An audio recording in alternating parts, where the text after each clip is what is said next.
Justin Palmer, Product Manager for Spartan Radar. Today we're going to be installing our Hoplo backup radar on this straight truck.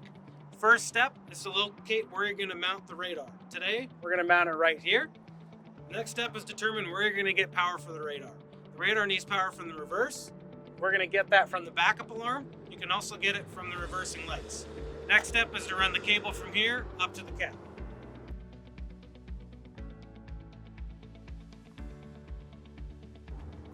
So when you're running the cable along the chassis of the vehicle, the easiest way to do it is to follow the existing factory wiring.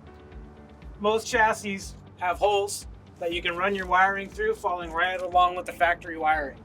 Just zip tie it every few feet and make sure that you don't do it too tight. That way the wires have the opportunity to move around a little bit as they need to.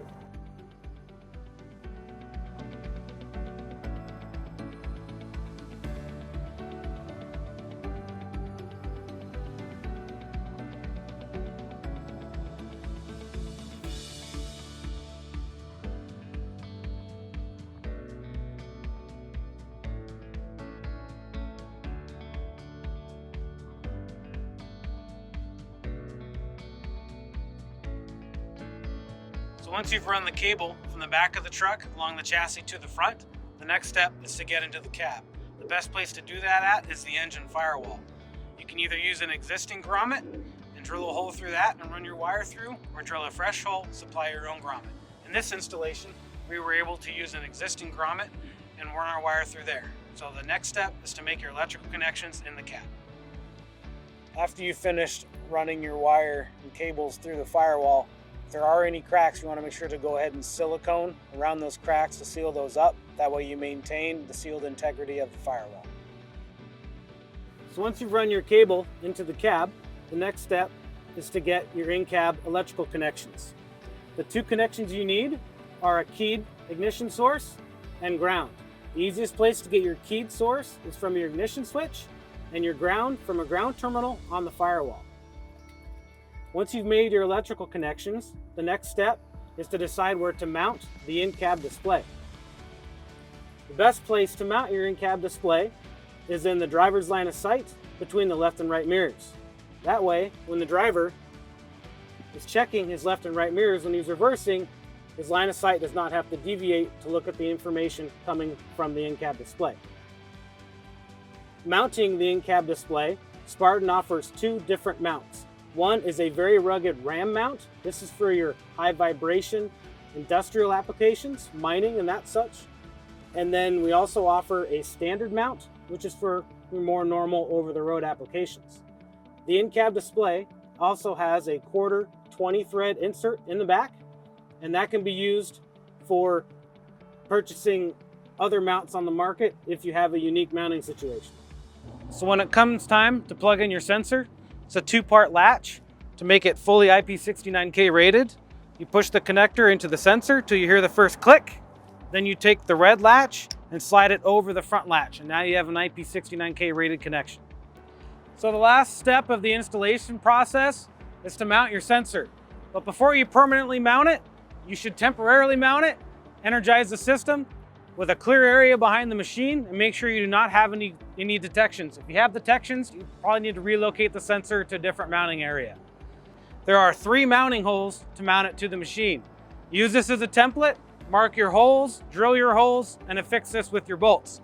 We've used a custom bracket on this installation because of the lift gate. Once you have that installed, it's time to test the system. And to do that, use an assistant.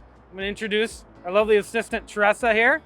So what she's gonna do is you have somebody in the cab, and they will honk the horn every time something comes in the zone, and she's gonna put down a cone to mark the perimeter and the segment so you can learn where your system has its associated detection area.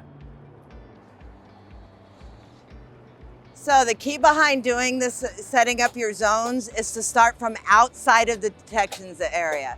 Now, in this particular case, we already know that this zone has been set up at 10 feet by 10 feet. What's going to happen is I'm outside of the zone right now. There's nothing at all showing on the in-cab display.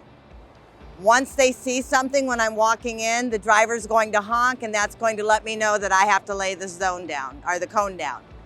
So letting the driver know I'm beginning. Did the wave, now I'm going to walk in on my closest zone. As soon as he sees me, as soon as the HMI lights up, it's gonna scare me. Yeah, that's what I thought. We put the cone down. We already know there are 5 zones. So we'll come back out again and do it again in another zone.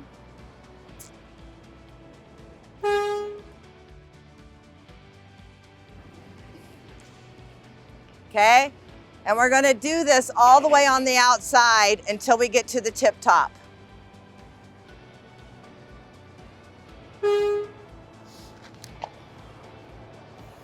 And one thing to keep in mind, drivers are a little slow to react, so know that sometimes that honk, you might be a little backwards, and that's when we'll adjust some things. So now that we've set the side cones coming from the outside, you're going to do the exact same process coming in from the top and the opposite side. When you're done, you'll have the outside of the detection zone completely coned out, so it's very easy to see where you're going. And once we finish that up, then we're going to show you how to do segments. And again, the reason behind doing all of this is not just testing the system, but it also teaches your drivers how the system works so they know how to use it in the field. And it's also a great thing to set up if you're doing a Safety Monday or some sort of safety talk with your drivers in the future. Okay, now that we have the outer zone set up, it's time to finish setting up with the segments. And again, this is a fairly simple process. Do keep in mind the width of these cones are pretty wide. So obviously the in-between segments is not that wide. So you are gonna have a little overages when you're walking, just because if we made it super thin, it'd be hard to see when you're walking through. So these are just the guideline as you're setting them down, but that's not how much distance is between the segments. So again, I've told the driver, in this case, I've said, hey, give me a single honk when I switch zones. If I move into another segment, then give me a long honk. So that tells me if I moved away from where I think I'm supposed to be. So starting out, we'll go into the first. Listen, okay, good. So he just told me I stepped into the first segment. There we go. And then we'll put that cone down into that segment. Now I'm going to walk towards the next segment. There it is, letting me know that I've just walked into yet another segment. I'm gonna go again. Now I know I've hit that segment. And then last but not least,